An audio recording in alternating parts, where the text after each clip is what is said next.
Assalamu alaikum everyone. Welcome to another edition of MaxCast, a podcast where we chat with inspiring Muslim leaders and professionals who are making waves in their field. I'm your host Sayed, and I'm super excited about today's podcast because we have a fantastic guest joining us, Ali Zahedi, the CEO and co-founder of Infinite Investment System. Ali is a true expert in his field, having started his career in financial industry back in 1998 as a developer, and then in 2004 co-founding company with his partner Ahmed, which is the Infinite Investment Systems. Fast forward to now, the company is helping coast to coast across country manage companies manage tens of billions of dollars thanks to their innovative tech products like Harmony, Melody CRM, and their data platform. We'll dive into Ali's entrepreneurial journey and uncover insights from his story that can help us all achieve excellence in our own fields. Ali, thank you so much for joining us and taking some time out today. Welcome to the show. Thank you, my pleasure. I appreciate the opportunity to be here. Thank you. Thank you, Ali. So let's dive into to understand your journey truly. We need to understand from the beginning.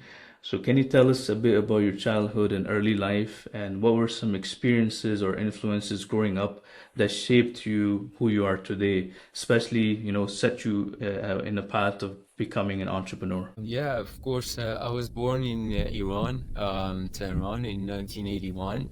When I was born, the Iran Iraq was still going on, and for the first few years of my life, we lived through that. Um, we weren't in areas that I would say were worse affected, but we did feel sort of the effects of the war, and the war. Obviously attacks that took place and bombings and whatnot on the city. Um, and so there's certain early childhood education, early childhood memories when we went to school, and there were drills that we had to follow, and sometimes schools were closed and whatnot. And in fact, they were pretty good at pivoting and teaching us through TV programs and whatnot. But that was sort of very early years, and then we moved here to Toronto, Canada, when I was 12 years old with my family. But despite what you might conceive with obviously going through war being difficult and whatnot, I would say my childhood was as close to perfect as you can get.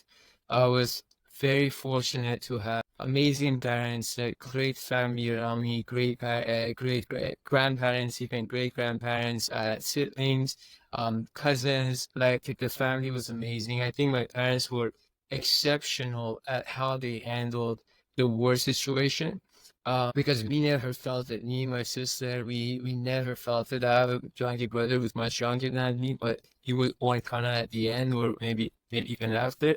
But me and my sister are pretty close in age, and my parents never panicked. Even though they were very young, they never let us feel we're in danger. We just had a protocol. If a red alarm went off, you kind of just find a safe spot in the house, things like that. And I really can't speak too much about how great my parents were and their influence on us and our minds and our behavior and our character. So I mean, eternally grateful to them. And when we moved here at 12, I was 12 years old. Obviously that's a bit of a reset, as is with most immigrant families, especially financially. You kind of go through a bit of a hard time. We were fortunate that my uncle was here and he helped us out to an extent. But still, my parents, I know, struggled a lot. They worked really hard. And those are all things that I take away. I mean, one of the biggest advantage of what I lived through early childhood and then moving here is it really has highlighted for me um, what a privilege it is to have the life that I do, to have my health, to have my family, to be in a country that does provide opportunities, and to truly be grateful for every single second, to know that nothing is owed, everything is a privilege, everything is a courtesy, and you really just need to enjoy every second of it, and thank God for the situation that you have and make the best of it. I mean, I talk about this all the time, and I'm sorry my answer is a bit long-winded right now, but those all the things that I had in my childhood were massive lottery tickets that I won. You know, being born with a healthy mind, in a healthy body, amazing parents, moving to this country, having great support and love from my siblings and my extended family. They're all lottery tickets. And I am so grateful for every single one of these blessings and fortunate wins that I started life with. Yeah, no, thank you, Ali, so much. I mean, you can go as long as you want. That's what we need to hear from you. These are just some golden nuggets that we retrieve and help, young people who are trying to set up in the path of either being an entrepreneur or high effective professionals. So, no reason to shorten your answers. Now But I have to I'm, stop you yeah, there. I did a number of episodes of the podcast with a few really great clients and industry leaders called Life's Golden Nuggets. Did you just use the term golden nuggets because you done research and you saw those, or that was just pure coincidence? no, I've been doing research. I've been watching everything your podcast that Thank you've you. been putting it out because I had to make sure that I understand your story properly. I Then we can ask appreciate you the that. good questions. I Yeah. So appreciate no, that. that was purely intentional. That was great. No, thank you for that. Yeah, no, I appreciate you saying that. I give me the time to go through it. But just to add on a little to that, Yes, uh, of course. Go ahead. my my my parents, in particular, my mom was extremely disciplined with us. Yeah, Um, and my dad was always incredibly generous. And I think that's a both perfect both combination. things that, yeah, so I think my mom was very disciplined. It's like, you stick, you put your head down and do the Uh, work, no excuses. And my dad was very generous and giving. And I think I was very fortunate. And my grandparents, everybody. So, um, just important to highlight those because those are of two course. pillars that I know every day I recognize clearly factor in how I look at the world and my perspective, if you will. No, yeah, no, that makes sense because Ali, like, whenever we read top entrepreneurs or top people who are successful in life, however scale you measure them, they always talk about two things. One is gratitude, and another is discipline. So you probably learned both lessons from one parent, and you mixed it up and became who you are today, which is pretty hard thing to do, but kudos to your parents. So fast forward, you came here in your early age, and how did you end up becoming a developer? That switch that you from who you were from really. I shouldn't say like it was really tough growing up in Iran. I can imagine with all the war and everything going Again, on. the war itself was tough, but I was at an age that, I was young, by the time I was, I think, 8 or 9, I think the war was over, Oh, something okay. like that. Potentially, maybe even a bit before that, 7. Um, but and my parents were so great at dealing with it that, we felt the effects of it, but Yeah, it of was, course. minimal, I would say. Um, but yeah, we moved here at 12 years old, and I think when we moved here, the big thing that I realized was that, okay, financially, it's difficult for my parents. And everything else was perfect. Like, we were healthy, we were together, we loved each other, we respected each other. Everything else was great. And it was just the financial side was, I could see, is a challenge for my parents. And so that became a big motivation for me that, hey, that there's only one problem to fix. And that, there's a saying, I'm sure you've heard of it, is a healthy man has a million problems. An unhealthy man has one problem.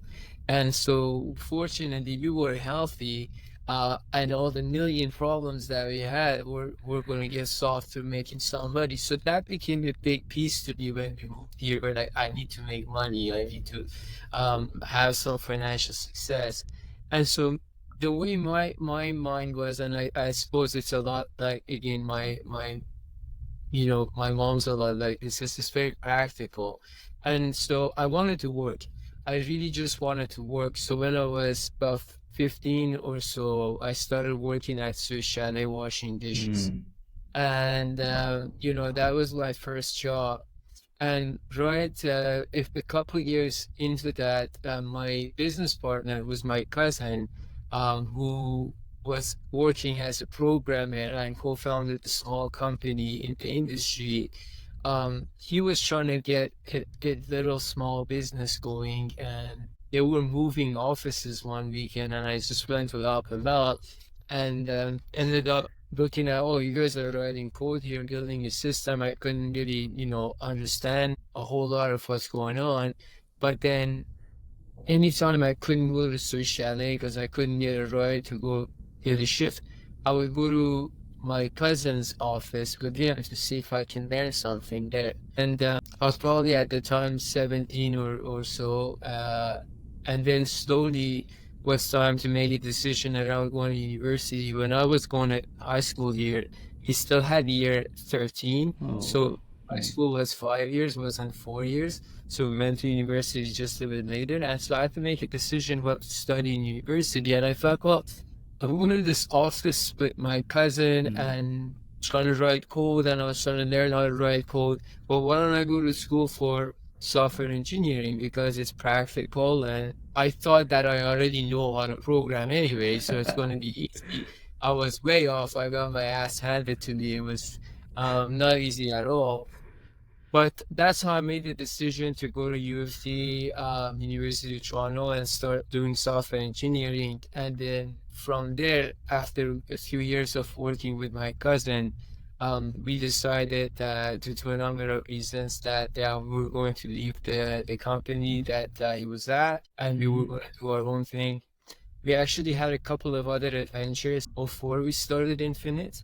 We had a non-compete that we had to abide by and that we wanted to respect, and there were a couple of other adventures that we started to sort of look into, and we took on for a couple of years, and none of them worked. And then but by the time I was 22, we were at a point where we started Infinite, and so that was sort of that sort of my journey from 15, 16 to about 22 was working at Chalet, then working as a programmer with my cousin, and then slowly going to university because I thought I was a good programmer to begin with already. And then, we slowly moved out of that firm and started our own thing. And on the third one, we started Infinite. wow. This is a key point because a lot of people wait for a perfect moment, especially young entrepreneur, a perfect idea, a perfect thing. Oh, I'm gonna, once I get that, it's not the right time. It's like thousands of excuses not to start something. Now, listening to your story, you just went ahead. Prior to Infinite, you started three, four ventures prior. You were just thinking with your partner. I assume I would love to hear your thoughts, but you were like, okay, let's go get this. Okay, it's gonna fail. Let's step was one step closer to a perfect idea rather than waiting for some perfectly cooked idea that you jump on. Is that the case here as well? Yeah, and I would even say I don't think there is a perfect idea. I mean, maybe there if you don't know when I say that, people often at the end of the day, there's somebody in this world who's buying a lottery ticket and winning it. Okay, so Yeah. I can't deny that there's those exceptional scenarios, there's exceptional success stories of like the Bill Gates of the world or Jeff Bezos of the world, or somebody once said jackpot him $100 million. Yeah, so those exist, okay? But if you take out those very rare exceptions and you start looking at the general rule, if you will, there is no perfect. Now there is practical and intelligent and dumb, downright fucking stupid. So you gotta be, you gotta make sure you're not in that last category. But there is no perfect, and to your point, waiting for a perfect opportunity is often a mistake, and I think it might have been Jeff Bezos. I apologize if I'm mistaken this, but I think it was Jeff Bezos who said, if you're not ashamed of your first release, you release too late. And I believe that, like, you really do need to move ahead and you need to learn as you go along and you need to adapt as you go along. But if you're waiting, you're gonna wait forever. Having said that, It depends. Like when we started our business, I was 22 years old. I was young. My cousin was relatively young, and we had an opportunity to spend a little time and learn and stumble and go along. If you're at 62 and you want to start a business, you might have a different view of it, and you need to leverage the advantages that you have for the moment. If you're very young, what you have potentially an abundance of is time. But when you're 62, you don't have as much time, but you might have a lot more experience, a lot more connections. You might have far more, financial stability, ideally, so on and so forth. So you have to use what you've got for the moment, and you have to make the decision. There's some people who come to me that are somewhere in the middle there, where they have like certain responsibilities, so they have certain day-to-day obligations and financial burdens, but they also have an idea and they want to run with it. And then they create this sort of chicken and egg scenario where they don't know when to do it. For that, I usually try and convey to them that, look, you need to make this into a practical launch. So you need to step back, take a moment, and work out a plan for yourself so you can sustain your life for 1 year without needing to make money. 1 year. And there's many ways of doing that. One way is to save, one way is to potentially, like, if you can live with somebody else, etc. So there's many ways. I won't go off onto a tangent. But you gotta be able to give yourself that 1 year window and then just work your ass off in that 1 year that you gave yourself to launch whatever it is you're launching. And if you're launching in an organic way, then you need to run towards getting to a point where you have some revenues, you can sustain yourself, and on the back of that, either make a living or potentially raise capital. And if you're not, if you've got a plan where you need to raise capital from the first minute, then within that year, you need to make sure you do what you need to do to raise the capital, to give yourself what you need in order to launch the business and be able to run with it. So to me, that 1 year is that magic, Make it or break it type of. that magic is sort of step that you need to do something. If you're, very young, that 1 year could be a lot easier because you don't have family obligations, you don't have a lot of financial burden. You can easily potentially live with your parents, your cousins, your family, your friends. There's many ways of getting yourself that 1 year. But obviously, you got 4 kids and a big house and 2 cars and private school tuitions. Now your 1 year is a lot more expensive. So you got to figure that out. But I agree with you that you don't have to wait for the perfect opportunity, and definitely don't keep delaying it. But don't do something too silly either, because if you're panicked and if you're working out of a place of fear and panic, and you're just in a desperate situation, you're probably not going to make the best decisions. You're going to take the wrong money from the wrong people, or various other mistakes. So try and create that 1 year, and then have a plan for that year to just maximize. Perfect, Ali. No, thank you for that. Let's jump in back to your story. So I saw that your company also, in 2022, they won the award for top wealth tech providers by Wealth Professional Canada. After, so many years in business, you're starting to get recognized and basically killing it in the game. But looking back, can you share a moment, because everyone loves the glitter and gold, which is there's so much that goes into this, so much blood, sweat, and tear. So can you share a moment where you felt like giving up and you kept going? And today you stand in this position, alhamdulillah, but take us back to a moment where you're like, okay, I'm done. This is not going to go anywhere type of stuff. And what was the moment and how did you kind of conquer it? Sure. So I'm going to be really annoying with this answer, okay? That's And okay. for anyone that I apologize, but it's the truth. There's not been a single moment of unwavering. We've never had that.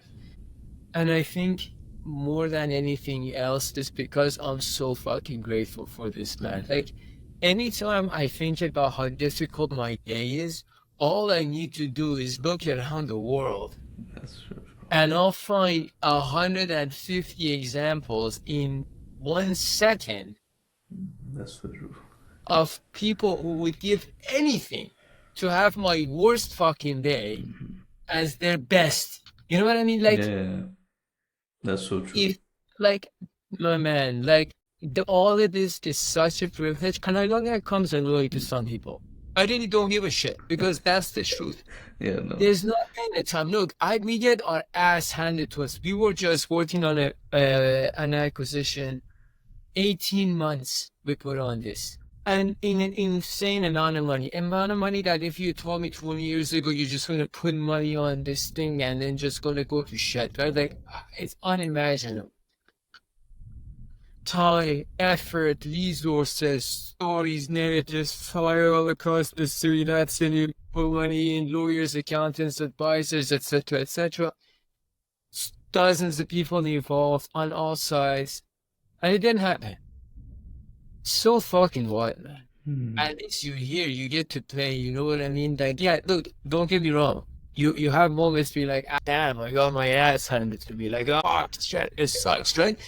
But your perspective on this needs to be the same perspective as if you're playing a game, like a basketball or soccer or something, but it's just like at a professional level. You know what I mean? Like, if you watch, like, I don't know, because I'm not a professional athlete, but when you watch a professional athlete, you see that they care about the game, right? Of course, they're into it. But I hope and I imagine that when they get off the field or the court, they recognize how fortunate they are to even be there, to say, hey, and it's the same for us, man. So we get to play our games. I didn't end up becoming a professional basketball player or a professional soccer player, but this is my game. And I treat it accordingly. I give it my best. I go out there, I compete, I win some, I lose some. Some wins are great. Some days you get your ass handed to you. But if you remember that, hey man, this is just the game that you chose to play and you're very fortunate to play it and it's a privilege. I don't think you really have to deal with those things so much. I think a lot of people that deal with those give up phase, it's because they're in that desperate position that I was describing earlier, where they have so much depending on what they're doing that they're at that point where unless something happens, then the business falls and it breaks, and they're no longer able to pay for their basic livelihood and so on and so forth, and that becomes a far more difficult decision. And for us, so far, thank God, we haven't had that because we've always moved forward in very small steps. And that, there's pros and cons to moving along slowly. The con is obviously it takes you 20 years to build something, but the pro is you're not at any point stretching yourself in such a way that it becomes, unimaginable failure if you mess up. That, you're taking small steps at a time, and if you stumble back, you go back a little, then you just recover and go forward. So that's also, something that practically speaking has been helpful. Aside from the mindset of being very grateful to be here, practically speaking, for us, we've always taken smaller steps, and we've been, pretty focused on how much risk are we taking with each move, and are we comfortable with the failure of it? So this 18 months we spent, it was I did the same thing. We saved some money. We knew, okay, we have this amount of extra money that we can spend on this, and if it doesn't go, it's just it is what it is. Oh, sounds that's wonderful. I think it's easier to say, but when you actually apply it, it gets a little bit tricky. But You just have to practice those muscles like you have done gratitude and discipline. I think the whole stories is, I see it tying up in these two areas. You talked about fear. I know for you it might be a little bit different, but I was reading stats earlier when I was preparing for a podcast, it's a well-known fact. Everyone knows, like the top fear every entrepreneur face is they get afraid of failure. That's a first and foremost, given any survey that have been done. So, if I'm not sure if you have that, but what advice would you give to other folks who do have fear of failure when they're starting? It could be even working professionals, you know. So, how do you deal with that? How should they deal with that in order to manage that and get over it and achieve excellence in whatever they do? Yeah, I think I agree. I have major fear of failure. I fear being embarrassed. I fear going out there and saying we're going to do X, Y, and Z and not delivering. I fear looking like a fool in front of my family and friends, and I fear all of that. But there's a few things that help combat that mindset. I have faith. So I believe in everything happens for a reason. I thank God. I'm here and now. And that view of it, things happen for you, not to you. I think helps a lot. Um, and then practically speaking, I think it also I am practical, and it's easy for me to think, okay, well, all this fear, like, what's it ultimately doing for me? You know what I mean? Like, Hmm. fear, oh, it's like, what's the next best move? Let's just keep going, because like sitting here in fear is not a good fucking situation to be in. So let's just find the practical step forward. And I think that's the antidote to fear. I think the biggest, I think they asked Wayne Gretzky, have you ever felt nervous in a game? And he said, yeah, when I had to sit out during penalty shots. I think while you're in the game and Yeah. you're active, you have less time to be fear and nervous. You just play. But when you're on the sideline, so make sure you keep yourself busy, you're active, you've got practical next steps going forward, practical, like effective steps, not busy work. And I think that helps with dealing with that fear. The other thing is, again, and I'll tell you a lot of people whose names I don't know. That's perfect. Yeah, no, that's There was perfect. somebody said that I've got a lot of butterflies in my stomach, but I gotta get those butterflies to fly in formation. So sometimes the fear is not that bad to have either. The fear is the motivator. There's a reason why we feel fear. Like, there's a reason why we feel all the emotions that we do. And I don't think it's necessarily good to categorize these feelings as good or bad. Like, fear is bad. You should not feel fear. Why? What's wrong with feeling fear? Fear is also an emotion, and it's a signal, and it helps you be better if you use it the right way. So it's okay to have fear. It's important not to act out of it, just like it's not good to act out of any emotion, including joy. Because then you can overeat it and you could do something mistakes. You can make mistakes. So feeling the emotions is okay. Acting out of emotions is not okay. Feeling the fear is okay. Using the fear to fuel your action is okay. But you also need to mitigate it so it doesn't become all consuming. So, like, that balance is fine. I don't think you need to worry about feeling fear. You need to focus on how to handle the fear. Amazing, amazing. Many people, we've probably seen it as well in your surroundings. They struggle with finding why, why are they here? What's the clarity? What they should be doing? And so I wanted to ask you in this podcast, like, why do you do what you do? Like, how did you first, like, why do you do this? What your why? Because that's how you can build a company, because you have a clarity on why. And second, how did you discover that this is, back in your developer back in 1998, it comes 2004, fast forward, you go like, hey, I'm going to spend my next 20 plus years, this is it, this is something, after failing in 3 4 ventures. How did you discover that part? I think initially the motivation was simple, to make money. I don't think it was anything beyond that. Um, but then as you go forward, and thank God you have certain successes, you start to believe in yourself and you start to believe in what you can accomplish. And I think somewhere along the way, for most people, when they go past those basic levels of making ends meet or making, a living, they start to really like enjoy becoming the best version of themselves, and they enjoy, pursuing their own full potential to see how far they can take it. There's this saying that, worst version of hell is when you die and you find out who you could have been. And, you don't want to find out that you could have been incredible and that God blessed you with all these gifts to achieve certain degree of excellence. And then for whatever reason, you didn't meet that potential and you didn't maximize it. So for me, yeah, it definitely started out of, okay, I gotta make some money, I gotta, try and be able to support my family. But then it got past that where it's like, well, how can I be the best version of myself? What talents have I been gifted with, and I don't want to waste them. You see people fucking lose their shit if you leave a light on in a room, or you leave the water. Don't waste in the water. Don't waste it where you turn the light on and you don't need it. But then they waste their time, they waste their talent, they waste their gifts every fucking Yeah, day, and it's a total non-issue. Like, look, that's don't so waste true. water. Don't run electricity for no reason.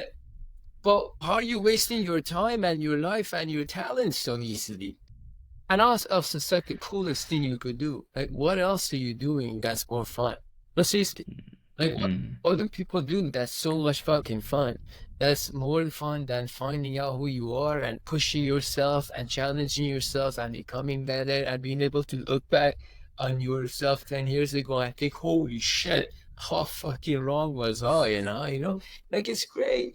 So, yeah, it starts off making a few bucks, refine it, become the best version of yourself, push yourself, and see how far you can take it. And it's like if you were wrestling in high school, then you want to go wrestle in college, and then you want to wrestle in nationals, then you want to go to the Olympics. Like, you want to see how far you can take it.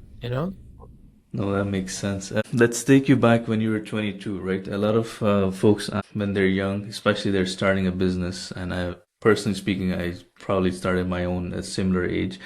You deal with imposter syndrome because, yeah, you want to start up a business for sure. Like you want to do something, whether whatever thing you need to do. And the motive is, yeah, I need to, I think the biggest is obviously monetary. Like we need to make a financial gain, but you just think like, hey, I'm 22.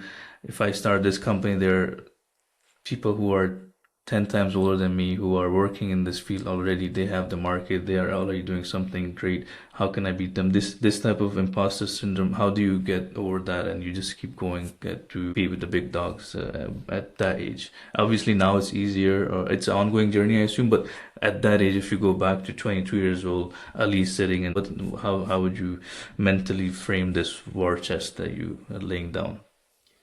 Yeah, it's a good question because that's also a real challenge, and I felt it then. I feel it now even. Um, but I think the simple answer is that no human being is superior to other human being. We're all the same. And yes, certainly some people are older, or they have more means, or they have more experience, but how are you going to get your experience unless you try? So instead of focusing on that, I think it's important for most people to learn that your mind can drift off into some pretty dark places, whether it's with fear of failure, whether it's with embarrassment, whether it's with greed, whether it's jealousy, whether it's with lust, whether it's with, imposter feeling that you're not good enough. Mm. And I don't think you should be overly optimistic and over to while you're on hype too much. But it's okay to also be realistic and say, look, I feel like I have certain talents that I was blessed with, and I don't want to waste these talents, and I want to make the best of my opportunity. And with all due respect and humility to other people, I'm going to give it my shot. And I think that's just a healthy mindset to maintain, and just trying to wind yourself up that and just do that. Um, but also, I think to an extent, if you're trying to push yourself and move forward, you're going to feel that imposter syndrome, because unless you're doing something that's well within your comfort zone that you've been doing, you're always pushing for that next level. So you're going to feel like an imposter. Then you're going to get there and feel like, okay, I own this shit now. And then you push further and now you feel like an imposter. Again, imposter. So, like, you gotta just embrace some of those cyclical feelings and just go with it, man. Just enjoy being the imposter. That's a life.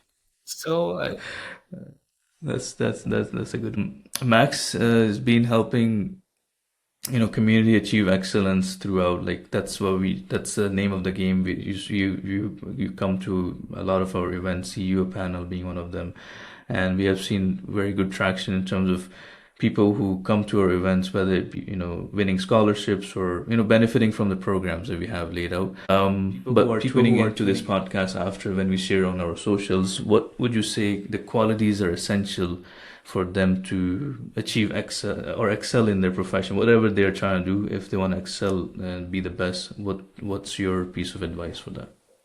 there's a few pillars that I think you can build a lot on. One is you really need to be aware, and that awareness needs to fall into two categories. It needs to fall into self-awareness and environmental awareness. Pretty simple example. If you decide today that you're going to start a payphone business here in Toronto, Canada, how far do you think that business is going to go? Not very far. Now obviously that's a very simple example to see, but you got to be aware. You also have to be aware of your own, realities. Like, people sometimes, oh, you can do anything you want. You're probably best suited for certain things. Like, I'm 100% sure that no matter how hard I try, I wouldn't have been an NBA superstar. It's just that there's a certain reality to my situation, okay? And that's fine. There's nothing wrong with it. You could go much other things. So, point being is awareness of yourself, your strengths, your situation, the world around you. That is, I would say, like the top of the pyramid, okay? Because even, let's say you're lazy, but you're aware that you're lazy, at least you can have a great idea and find great friends and help you push the idea through. But if you have a great idea and you're not aware of your own strengths and weaknesses, then you're not. So like that awareness is key. Then obviously the second piece of that is your time management is important. You gotta, if your head is up in the clouds, you can't focus. The time management and being able to focus, those go hand in hand. That's key. Having discipline to drive through is key. And then the last thing is communication and connection and people. That aspect of it. No success exists in a silo. If you remove all people from this planet, all of a sudden success changes, right? Like, let's say you go from 8 billion people at this planet to 80. What does success look like to you at that point? Does it look the same as it does today? There's no way. No, it's a totally different game, game, right? So success in its context today only exists within this world, which has billions of people, which has this need to include other people. So to be able to communicate effectively, connect with people, build relationships, nurture them, these are the few pillars that I would say are non-negotiables. Like, you need to be aware of yourself and the world you live in, your talents, etc. You need to be disciplined, and you need to be able to follow through. And you need to have good time management and focus on what you need to focus. And these were not in sequence of importance, but these were just things. All pillars, yeah. So amazing. Yeah. Sorry. Yeah. You were saying something? No, go ahead. Perfect. No, I feel like that really hits home.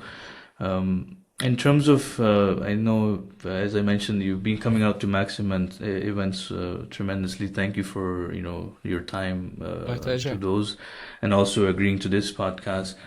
What is it about Max that resonates with you, and what's it's doing for community at large? So yeah, the candidly, that's great. Like, having meeting him was important. Obviously, I feel like his heart's in the right place. I am involved with a number of initiatives. Not all of them are necessarily around the Muslim community, but definitely I'm very proud to be a part of these events. And I think it helps some of the members to see people who are from similar backgrounds to theirs that have maybe gone down a path that they're looking to go down. And, you know, if my story is in any way, shape, or form a positive one for those who are trying to do something similar or I'm sure greater, then I'm more than happy to share my story and share my time. I generally speaking get a lot of value out of the time I spend with up and coming young individuals who are trying to do great things in their lives, and that's a very positive environment to be in. So whether it's part of Max or other initiatives, I'm always honored to be included. Well, thank you for your time for on coming out to those events. Now, jumping back to your own value system. So, as a Muslim entrepreneur, how does your faith and values influence, especially business decision making, your leadership style? Does it have profound impact on those growing up in in our community, in our culture? Definitely. I mean, look, I have faith, and I mentioned it, like, believing that everything happens for a reason, and your life is meant to serve a purpose, and things happen for you, not to you. All those things I think help a lot. When things don't go the way that I expect, it's easier for me to make peace with it and say, okay, well, it wasn't meant to be. Also, when we're taking a shot and taking a risk, it's easy for me to fall back on my faith and say, if God willing is meant to be, then it will happen. And if it's not, then I can accept that. So generally speaking, I personally get a lot of peace from that mindset. I think every decision would weigh on me a lot more if I genuinely thought that it's just me making this decision and it's on me, and if I fuck up, it's all downhill. Whereas when I have that little bit of like, oh no, I do my best, and I have faith in what happens, and I take comfort in what's meant to happen will happen. Takes a lot of pressure off, generally speaking, allows me to think more clearly, stay a bit more level-headed, and so yeah, plays a big part. Amazing. I know most people, either working professions or entrepreneurs, one day they aspire to become CEO and run a big firm and all that stuff, which is super amazing, and we want more of that, especially in Canadian environment. How's your day to day as a CEO? Can you give them sort of like insight on what the day to day of CEO goes like mentally, the demands of the role, and what's your top priority when you're running a company such as Infinite Investment Systems? So I would say I'm very fortunate in my role because I have the greatest team imaginable that makes me look far better than I am. Like they're the ones doing the work, killing it, and I get a lot of the credit, and I certainly don't deserve. And they're all spectacular. So relying on the team is phenomenal.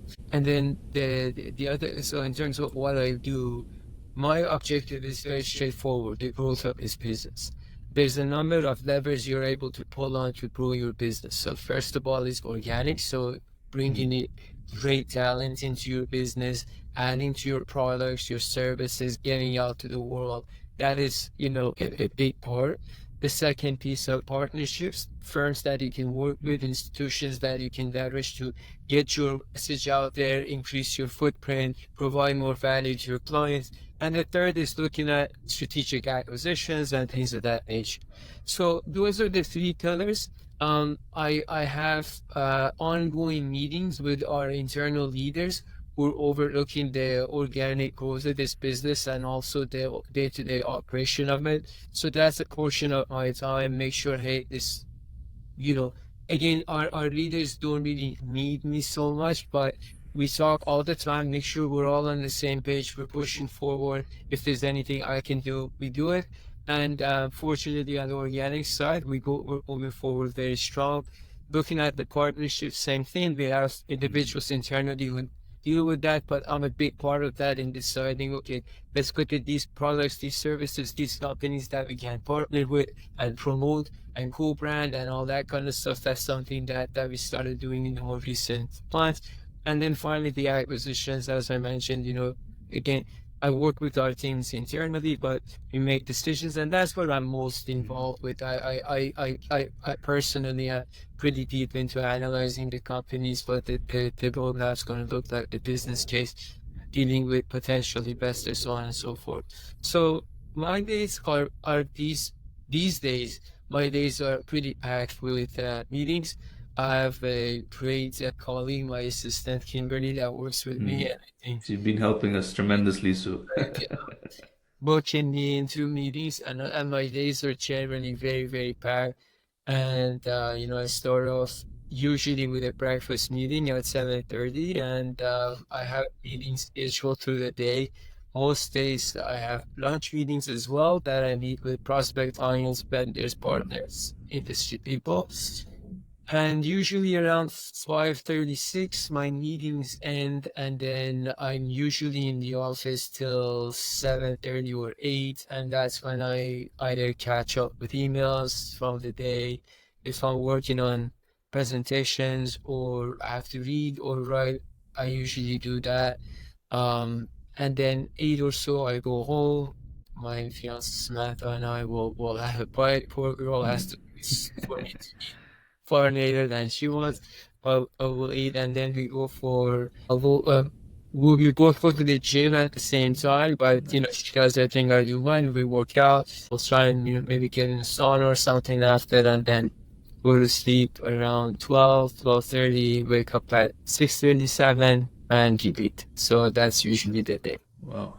I was gonna go to the next question, but I think you covered it. But a little bit expansion on this because this little bit gets trickier balancing family, business, and then your demands of whatever faith you believe in.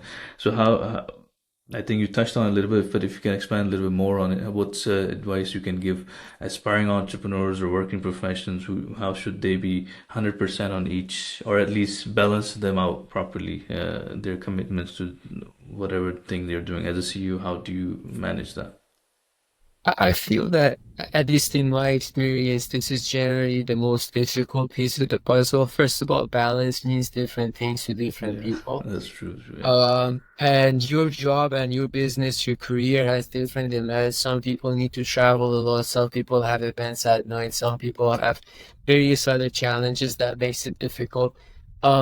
We, I think ultimately the biggest, most important piece of the puzzle is to be able to communicate very effectively with your significant other, so that you can be on the same page, because you can't go through a same loop over and over. Oh, how come you're leaving at Santa? How come you're cutting? Look, it's the same. But you can't do that.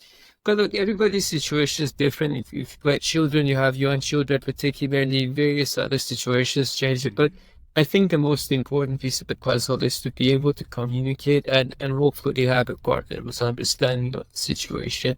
But also, when you absolutely truly have to do something for work and you need to do it, and your work is ultimately supporting your family life, I think it's fair game for you to do what you need to do, and I think your spouse needs to support you.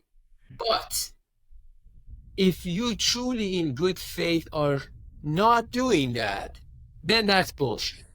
Like, if you can go home, but you choose to hang out and go for, a drink or a dinner or something or other, that's not. So I do, you know, I don't know, man, at least 7, 8 meetings a day, multiply that by 5 days a week, 52 days a year, 52 weeks a week, 52 A weeks a year, yeah. year.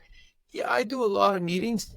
I there's a handful of dinners that I do. Mm. I try and avoid the dinners as much as possible, because if I can go home, I'd rather go home, and that is the little bit of time I have there, right? If I have to do a dinner, I have to do a dinner, that's fine. But I don't purposely keep making dinner appointments, you know what I mean? Like, I Yeah. try, look, I'm working for 12 hours a day, let's just try and fit it into that. If I don't, I go to Montreal and New York and a lot of these places quite often. As much as possible, I do a day trip. I go in the morning, do the meetings, and come back. If I don't have to spend the night, I don't spend the night. So you try and be fair with your time. But I personally don't see balance in saying I spend 8 hours at work, 8 hours sleeping, 8 hours. No, that is not the balance that I made. But I was very upfront about that with Samantha the day we met. And generally speaking, my personal relationships in whatever capacity, friends, family, whatever, they understand. Main thing, I guess, is communication. You have to be clear and then prioritize because work is the main thing that's kind of like the nucleus of everything else, running the show. So you have If you're to, building a business yeah, or a career, yeah, absolutely. make sense. A few You other have to pay questions. the price for your success, somebody used to Yeah, tell me, you know, so some sacrifices need to be made. 100%. No, you are absolutely right. A couple more and then we'll wrap because Of course. I know you have, your time is very important. In terms of, I know you mentioned a few athletes and a couple powerful names. I was just curious to know what Ali Zahedi's role models are. What's your people that you look up to and you go like, yo, these are the folks, so others can also learn from them as well. It would be nice to share.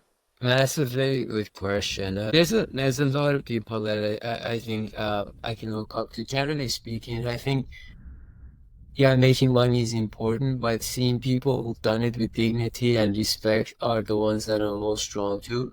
I also really admire people who've been able to bring along their whole team for the ride. Yeah. And you can look at and see, wow, it's not that just they made money or had success, that they've built an amazing world around them. And I don't ultimately look at money as the ultimate market. It is a market. When you see somebody do their best and really, push themselves to the extent of their potential, I think it's a beautiful thing. I think this is why you can watch, kids play sport and still be inspired by what they're doing because, yeah, of course, there's an elite level athlete that will outperform them any second of the day, but because you see them play their heart out, you can still enjoy the moment and you can still. So I think I'm inspired by anyone that I see playing their heart out. And Just be the best of who they are. yeah, be the best version of yourself. And then that's all I'm trying to do as well.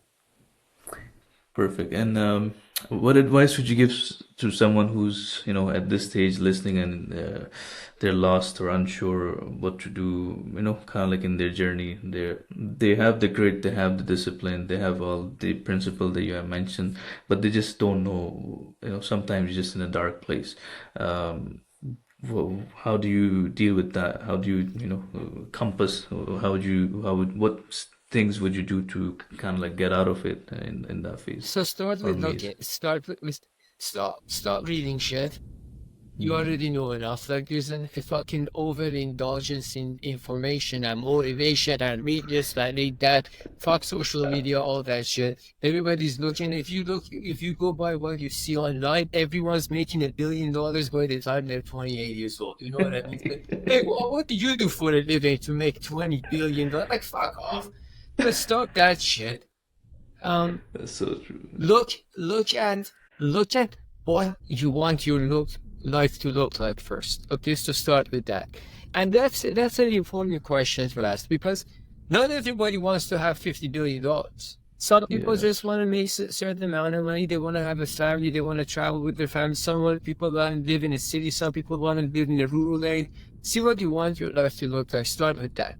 Then start to make a list of various different potential paths to getting there. How much money do you need to live that life? So let's say you say, hey, I want to live a life where I can travel, I can do this, I can have a family, whatever, and I need to make X amount of money. Let's say you need to make $300,000. Okay. Now start looking at businesses or careers or paths that can get you there. Now start narrowing it down to what are the more practical ones that you can potentially pursue. You have to break it down into practical experiences, so practical exercises. To just sit and read and think and be philosophical is going to be more aggravating than satisfying. Turn it into now. If you have nothing, none of that, no idea, take something practical. So either learn software engineering because it's totally practical and it can put you into a million different career paths. Go into law because it's practical and you can do a bunch of different things with it. You can go into all kinds of law in all kinds of different situations and industries, in-house counsel, out-house, your own firm, etc., etc. Accounting, again, another practical path forward. So pick some, if you really have no idea, pick something practical that can give you a wide range of things to go into. But one thing, there's a few things I can tell you for sure are not going to help you. Sitting there being a negative person is not going to help you. Consuming garbage content from a bunch of nobodies with zero track record is not going to fucking help you. And planning but without acting is not going to help. And That's a big look, one. there's people like me that I would say I aren't optimistic, but I'm realistic too, and I'm approachable. Yeah. If somebody wants to sit down and talk to me, they can come and talk to me. It's not that hard to reach out and have a conversation. But there's people that you can probably talk to that can help you through and that can so you can hold yourself accountable because you're going to go talk to them. Now, I don't necessarily mean in a mentorship kind of a thing, but you don't need to put a label on it. But historically, there's been people that I've gone through every year. I say, hey, this is what I'm doing, this is what I'm doing. And just knowing I'm going to have to go speak to them can't be, okay, I'm going to make sure I go back with something that I did something. So keep yourself accountable. If you can't to yourself, find someone that is going to hold you accountable. Oh yeah, let me take those are some practical steps. Perfect, Ali. Just one last question on a lighter note. I can't stop looking at the eagle that you have. I think at the frame that you have. What's the story behind it? This is my mother's painting. Oh, My wow. mother is easily one of That's my so favorite people beautiful. in the world, and so that's her painting. Those are all her paintings there. The rooster, the barn, shaping. And my office is actually like filled with my mom's artwork. So that's Lovely. just my house as well. Like my garage, everything has my mom's artwork in it. Yeah. Wow, that's pretty amazing. Like I was just looking, I'm like, this is so perfect, that painting, but And now my amazing. camera is crooked and You have a man of many talent, mashallah. not me, my mom, Yeah, I my mean, you're getting from your mom, but obviously your mom has most, mashallah. Um, Thank you, Ali. I think this is where we will wrap. Thank you, everyone, for tuning in today on our podcast with Ali Zahedi. If you like to, have any question, throw us a comment or share your thoughts on this episode, and we can, inshallah, if you like to have him back, we can also have that arranged depending on his time and availability. But thank you for tuning in today, and have a wonderful day.